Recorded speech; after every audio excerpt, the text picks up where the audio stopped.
Thank you. I want to welcome everybody here. This is an exciting opportunity to continue to build on this very important strategic partnership. I know the President very much enjoyed the opportunity to have his conversations with the heads of state in Riyadh back in May, right?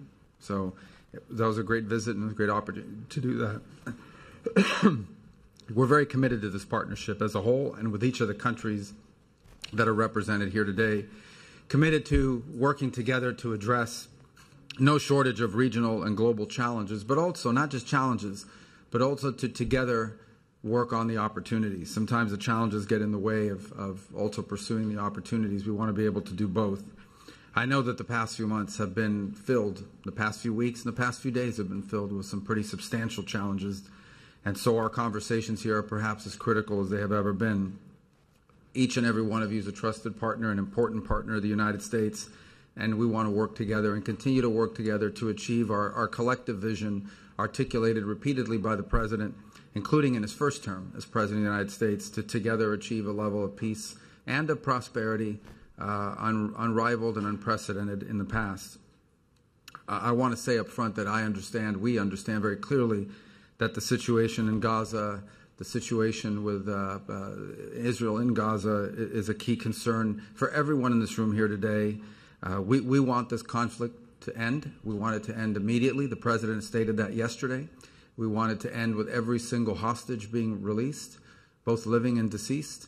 We want it to end in a Gaza that is free of terrorism, that is free of extremism, that does not pose a threat to Israel or any other part of the region, and where the Palestinian people, the people of Gaza, have an opportunity to live in the peace and in the prosperity that we all want, not just for the region, but for our own countries and for the world. And to that end, I know that some important work is ongoing in that regard, and I want everyone to know that. Many of you are aware of that individually, that some very important work is ongoing even as we speak, and hoping to achieve this as soon as possible. There are also some unique opportunities, exciting opportunities that I know we're working on together. One of them is the future of Syria, an opportunity that maybe 2 years ago, a year and a half ago would have been unimaginable. And the President remains committed, not just from the unilateral standpoint of the United States, but in partnership with every country represented here today, to give Syria every chance possible to build a strong, unified state where the diversity of Syria is respected, but also a place that's stable, that's no longer a base of operation for extremists, that is no longer a base of operation for foreign actors that use it to launch attacks and destabilizing activity against their neighbors. In so many ways, the stability of Syria defines the stability of the region. We have potentially what could be a very historic opportunity to do something that, as I said, could not have been imagined just a couple of years ago. I know each member state here has been very involved in that regard. The President took a very bold action in May that we continue to follow up on and work on, and we remain very committed to that very important project, that very important opportunity. Likewise in Lebanon, an opportunity that's also historic exists, and the United States remains very committed in that regard as well, to ensuring that there's a strong Lebanese state, respectful of the diversity of that country, free of the influence of Iran and Hezbollah and others who might undermine that stability, and does so in a way where the state there can exert its sovereignty and can emerge from a long-standing economic crisis. I think it's important to state that we have to remain clear-eyed by what we, at least the United States, strongly views as the destabilizing activities of the regime in Iran. Let me say at the outset, the United States, our people here, have tremendous admiration for the people of Iran.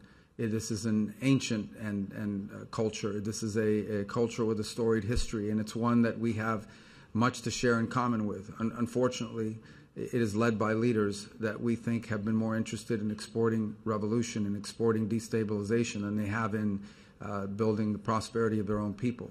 And as the President stated in his speech yesterday, we cannot allow the world's leading sponsor of terrorism to ever possess weapons of mass destruction like a nuclear weapon.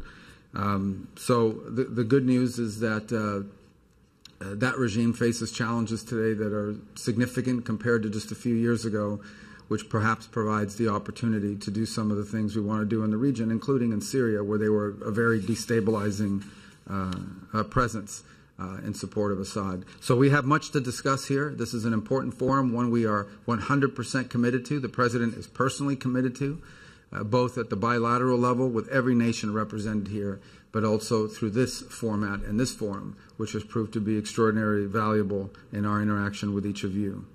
Jelajahi cara baru mendapatkan informasi. Download Metro TV Extend sekarang.